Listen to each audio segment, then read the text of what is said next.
अस्सलाम वालेकुम नाजरीन, कैसे हैं आप? उम्मीद करते हैं बिल्कुल खैरियत से होंगे। आज की इस वीडियो में जिन बच्चियों को बहुत ज़्यादा लकोरिया की शिकायत रहती है वाइट डिस्चार्ज के लिए, आज मैं आपके लिए बेहतरीन नुस्खा लेकर आई हूँ। जब हमें वाइट डिस्चार्ज होता है, लकोरिया होता है, तो उसके बाद कमर में बहुत ज़्यादा शदीद दर्द होता है, टांगों की पिंडलियों में बहुत ज़्यादा शदीद दर्द होता है। ऐसी सूरत में आपने मेरा नुस्खा इस्तेमाल करना है, जिसमें आपने पुराना गुड़ इस्तेमाल करना है।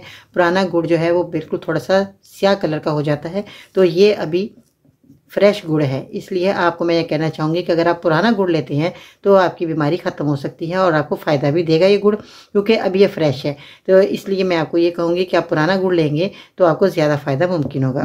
पुराना गुड़ आपने लेना है और उसके बाद आपने कमरकस और अदरक की सूखी हुई सौंठ आपने लेनी है। ये अदरक की सूखी सौंठ आपको पंसार की दुकान से मिल जाएगी। कमरकस भी आपको पंसार की दुकान से मिलेगी। और इसको पहले साफ़ सुथरा आपने करना बहुत ज़रूरी है, क्योंकि ये एक इसके अंदर बहुत ज़्यादा मट्टी होती है, बहुत ज़्यादा इसके अंदर रेत होती है। इसलिए आपको मैं कहना चाहूँगी कि ये आपने कमरकस साफ़ सुथरी लेकर आनी है। और अगर आपको गंदी मिल जाए तो इसको सफाई का बहुत ज़्यादा आपने ख्याल रखना है। तो खाने के लिए आप एक दवाई को तैयार कर रहे हैं, इसलिए सफाई बहुत ज़रूरी है।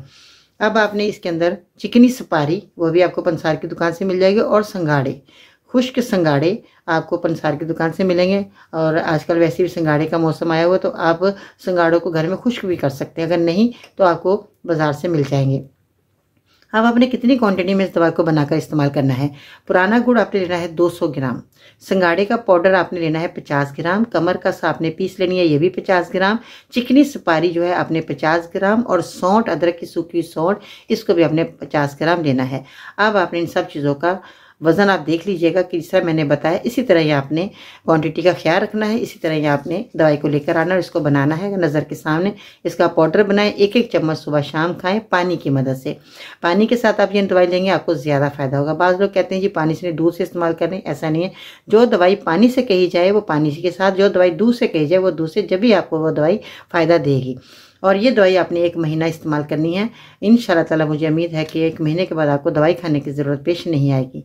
आप इस वक्त बनाएं, इस्तेमाल करें और आपको फ़ायदा हो जाए तो मेरी वीडियो के नीचे कमेंट ज़रूर करना है और क्या आपको ये दवाई ने फ़ायदा दिया या नहीं दिया। बहुत शुक्रिया मेरी वीडियो को देखा सुना। Thank you so much. अपना बहुत सारा ख्याल रखिएगा। और एक बात आपको चलते चलते ज़रूर कहना चाहूँगी कि आपने ज़्यादातर गर्म चीज़ों का इस्तेमाल नहीं करना। जो लोग गर्म चीज़ों का इस्तेमाल करते हैं उनको ये बीमारी ख़त्म नहीं होती। आपने गर्म चीज़ों का इस्तेमाल करना, जैसे कि फार्मी अंडा है, फार्मी मुर्गी है, या आपने इस्तेमाल नहीं करनी। बड़े का गोश्त आपने इस्तेमाल नहीं करना। दुआ में याद रखिएगा। इसके साथ ही बाजी पर इनको इजाज़त दीजिएगा। इंशाअल्लाह ताला फिर मिलते हैं नई वीडियो में। तब तक के लिए अल्लाह निगहबान।